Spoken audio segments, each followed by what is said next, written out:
جی بالکل، آزاد کشمیر بھر میں عوامی ایکشن کمیٹی کی جانب سے اپنے 38 نکاتی مطالبات کے حق میں احتجاجی جو پہیہ جام اور شٹر ڈاؤن ہڑتال جاری ہے۔ آج صبح سے ہی جو ہے وہ مکمل طور پر کاروباری مراکز بند ہے۔ میرپور آزاد کشمیر میں اس وقت چوک شہیدہ میں موجود ہوں۔ اگر میرپور آزاد کشمیر کی بات کی جائے تو پورے شہر میں جو ہے وہ اس وقت جتنے بھی کاروباری مراکز ہیں، پرائیویٹ سیکٹرز ہیں، تعلیمی ادارے ہیں، تمام کے تمام جو ہے وہ بند کیے گئے ہیں، اور عوامی ایکشن کمیٹی کی کال پر جو ہے وہ عوام بڑی تعداد میں سڑکوں پر نکل آئی ہے۔ اس وقت اسٹیڈیم کے اندر بہت بڑی تعداد میں جو ہے وہ لوگ موجود ہیں۔ اسٹیڈیم سے لے کر چوک شہیداں تک جو ہے وہ ایک بڑی تعداد میں لوگوں کی جانب سے مارچ کیا جا رہا ہے، اور یہاں پر عوامی ایکشن کمیٹی میرپور کے جو سینئر رہنما ہیں اس احتجاج کو لیڈ کر رہے ہیں اور قیادت کر رہے ہیں۔ جب ان سے ہماری بات ہوئی تو ان کا یہی کہنا تھا کہ جب تک ہماری مرکزی قیادت کے ساتھ حکومتی مذاکرات کامیاب نہیں ہو جاتے، جب تک ہمارے مطالبات کو تسلیم نہیں کیا جاتا،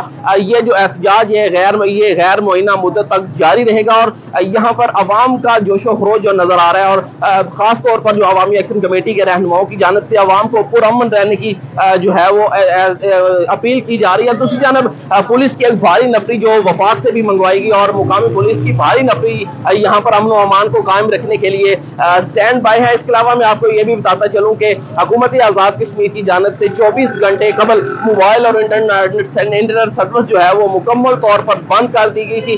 اس وقت جو ہے وہ آزاد کشمیر کا پوری دنیا کے ساتھ جو ہے وہ جو رابطہ ہے وہ منقطع ہے۔ اس وقت موبائل اور انٹرنیٹ کی جو مکمل سروس ہے وہ بند کی گئی ہے۔ لوگ جو ہے وہ اپنے مطالبات کے حق میں سڑکوں پر نکلے ہوئے ہیں، اور عوام کا یہ کہنا ہے کہ جب تک مطالبات پورے نہیں ہوتے تب تک جو ہے وہ ہم اپنے گھروں کو نہیں جائیں گے، چاہے جتنا بھی ٹائم لگ جائے، جتنی بھی مدت ہمیں یہاں بیٹھنا پڑے، ہم جو ہے وہ اپنے مطالبات کو منوا کر ہی واپس جائیں گے۔ جی